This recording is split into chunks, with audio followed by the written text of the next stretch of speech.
आज के एपिसोड के लिए हमने सोचा कि हम मिक्स मार्शल आर्ट्स का एक अलग पर्सपेक्टिव, एक अलग एंगल लेके आते हैं। We are mixing it up today ourselves and आज हमारे साथ है एक बहुत ही स्पेशल गेस्ट अरविंद जायसवाल जी।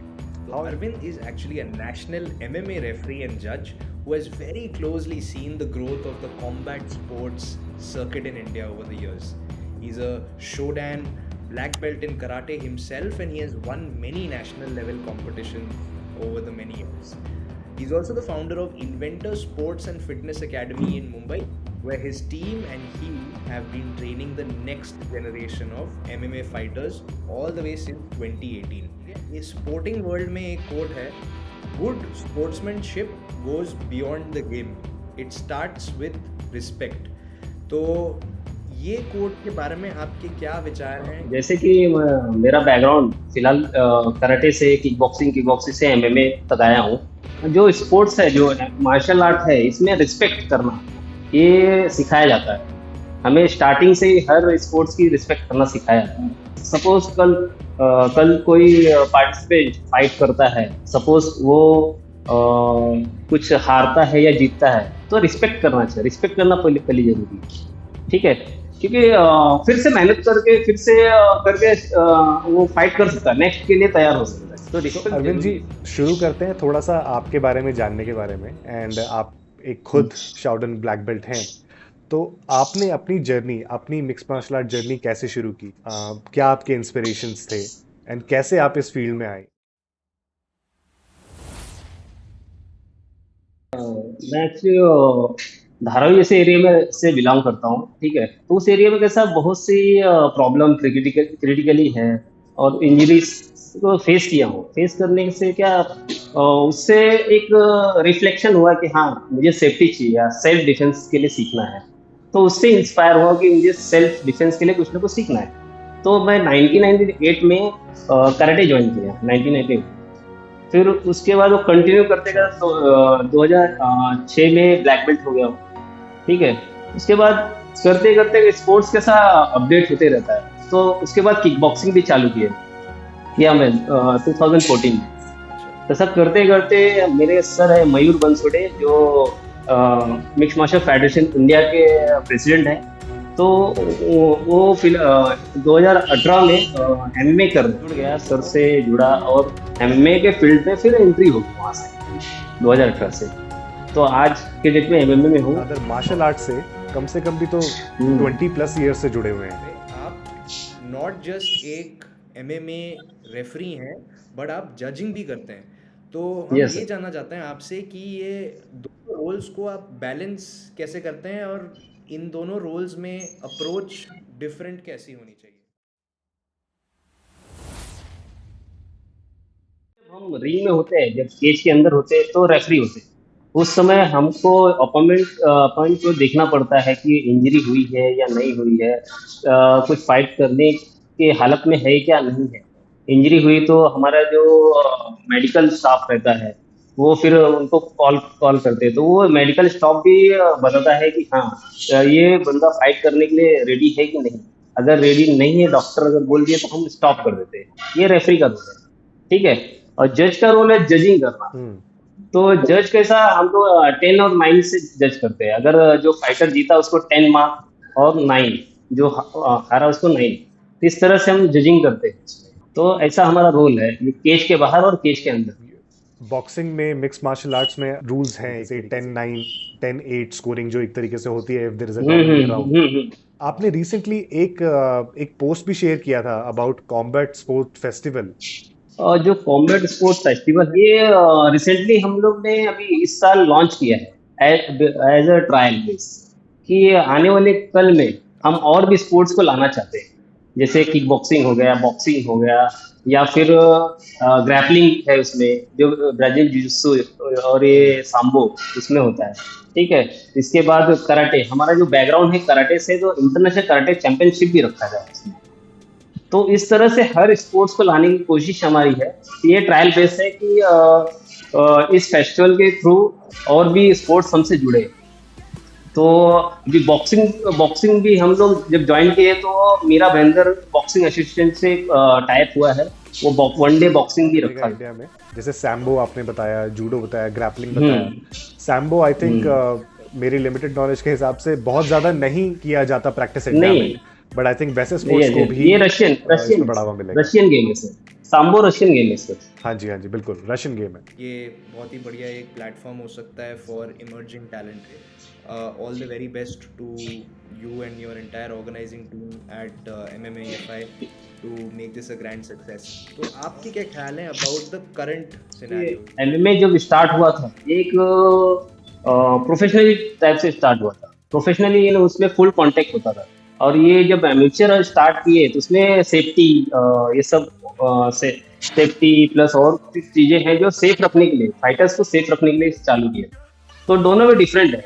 तो इंडिया में भी क्या ये अभी यंग है सर। इंडिया में यंग जनरेशन के न्यू है और बहुत तेजी से चलेगा सर। आने वाले कल में हम आप और हमारे जैसे लोगों की जरूरत है जो इसको आगे बढ़ाए, इस चीज को प्रमोशन करे या जो भी है आगे बढ़ाना चाहिए। आप एक जिम भी चलाते हैं। ये जो जिम है ये सोसाइटी रजिस्ट्रेशन एक्ट के तहत रजिस्ट्रेशन है इसका।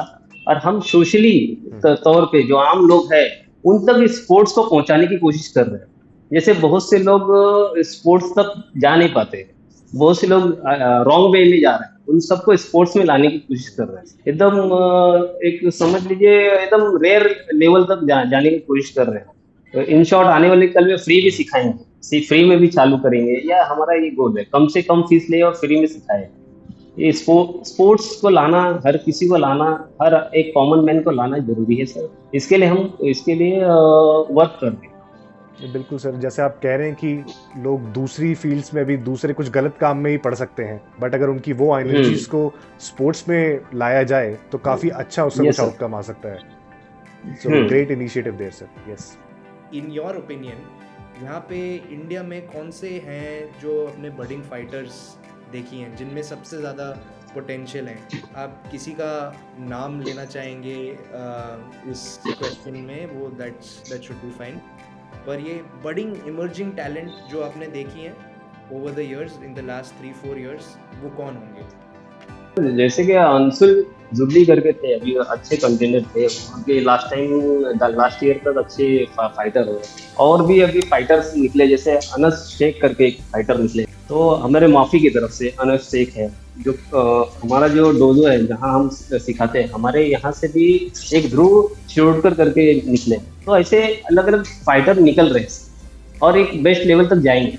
किसी को अगर एमएमए रेफरी बनना हो तो किस तरीके की लाइसेंसेस या किस तरीके के एग्जाम देने पड़ते हैं?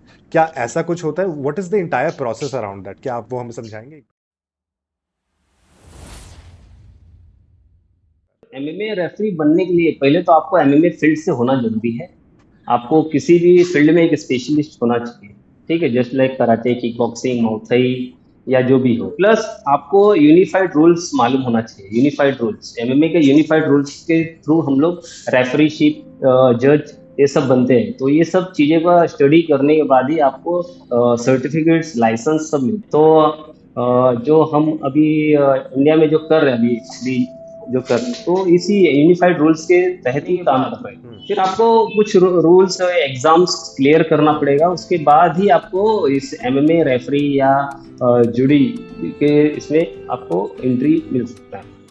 अच्छा, वेरी इंटरेस्टिंग। एक सब्जेक्ट जो हम छेड़ना चाहते हैं यहाँ पे is that as a referee आपके फाइटर्स की सेफ्टी बनाए रखना बहुत इंपॉर्टेंट है ऑक्टेगन में। तो ये आप कैसे मैनेज करते हैं, क्योंकि ये स्पोर्ट ही इतना फिजिकली ब्रूटल है, तो आप अपनी फाइटर्स की सेफ्टी कैसे बनाए रखते हैं?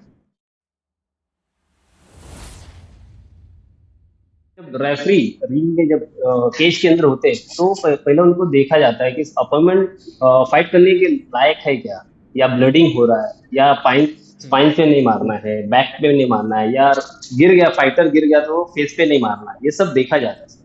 तो ये सेफ्टी है। अगर इतना कुछ होने के बाद भी अगर सपोज फाइटर फाइट नहीं कर पा रहा है तो वही है कि मेडिकल हमारा जो सोर्स है उसको फिर देखना पड़ता है और वो फाइट को स्टॉप कर देना पड़ता है। ये एक रेफरी के थ्रू एक सेफ्टी होती है फाइटर। वो काफी डैमेज लेगा फाइट्स में, तो उसका करियर छोटा हो जाएगा। Because head injuries can be really bad. आप रिंग में रहते हैं, ये बहुत ही हाई एनर्जी स्पोर्ट है, तो हाई इमोशन। यस उस टाइम पे high emotion, high high energy, कई बार कुछ फाइटर्स अपना थोड़ा आपा खो देते होंगे कि अगर आपने कुछ हो डिसीजन जाता दिया है। उस पर आपको कुछ वो आर्ग्यू करने लगेंगे उस चीज पे। तो उस हम्म, मोमेंट को कैसे हैंडल करते हैं आप, बिकॉज वो काफी ट्रिकी मोमेंट रहता होगा।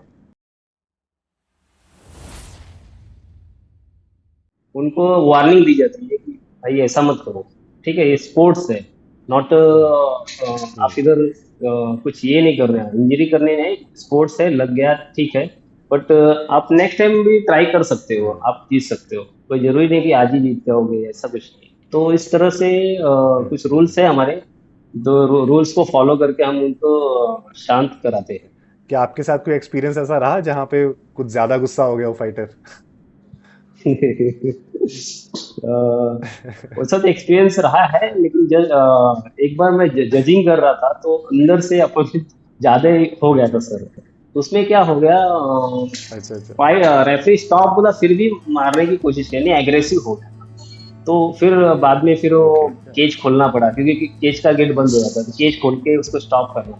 तो हमारे पास मार्शल रहते हैं, मार्शल को भेज के फिर स्टॉप करना पड़ता है। तो ऐसा हो जाता है कभी कभी, ऐसा हमेशा नहीं होता, नहीं कभी कभी यस, होता है। इंटरनेशनल फाइट्स में भी कई बार लोग अपना आपा खो देते हैं, कभी ऑडियंस में यस कूद सर। जाते हैं, कुछ भी हो जाता हाँ, है। मतलब वो भी होता है लास्ट टाइम कि दिल्ली में भी ऐसे हो जैसे गया, फाइटर फाइटर को हम पब्लिक ने पंच मार दिया था दिल्ली में।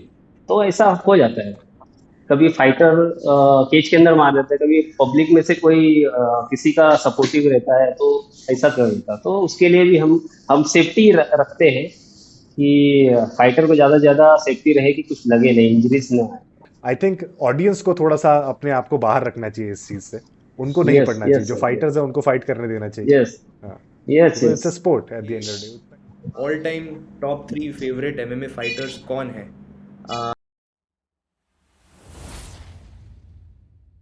तो अभी कॉर्नर है, कॉर्नर है, फिर इसके बाद फिर खबीब है, इसके बाद ब्रॉक लेसनर है। तो ब्रॉक लेसनर सबको मालूम ही है कि WWE से ही टर्न मार किए हैं UFC में, ठीक है। तो ये सब तो है, ऑल टाइम ही है, अच्छा है। इसके बाद भी जिस सिल्वा करके हैं, वो भी अच्छे हैं फाइटर।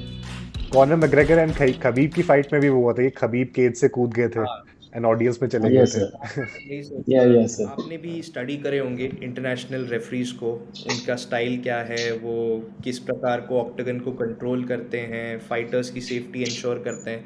तो ग्लोबल अरीना में, ग्लोबल दुनिया में आपने किसी से इंस्पिरेशन ली है जो आपको अपना रेफरिंग का काम और बेहतर कराने में हेल्प करे?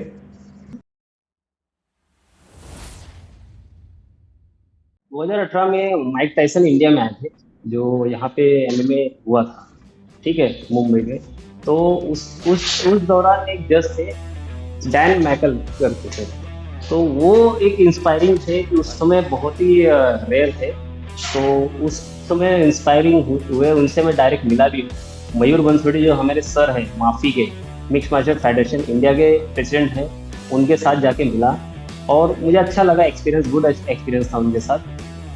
ग्रेट, आपसे काफ़ी मज़ा आया अरविंद जी बात करके। एक अलग एंगल आपने बताया कि एक रेफरी कैसे सोचता है और वो रेफरी को क्या क्या चीज़ें हैंडल करनी पड़ती हैं। सो Arvind ji, one more thing, हमारी ऑडियंस को ज़रा बताइए कि अगर आपको उनको आपसे कनेक्ट करना हो, आपकी एकेडमी के बारे में जानना हो, तो आपसे कैसे कनेक्ट कर सकते हैं?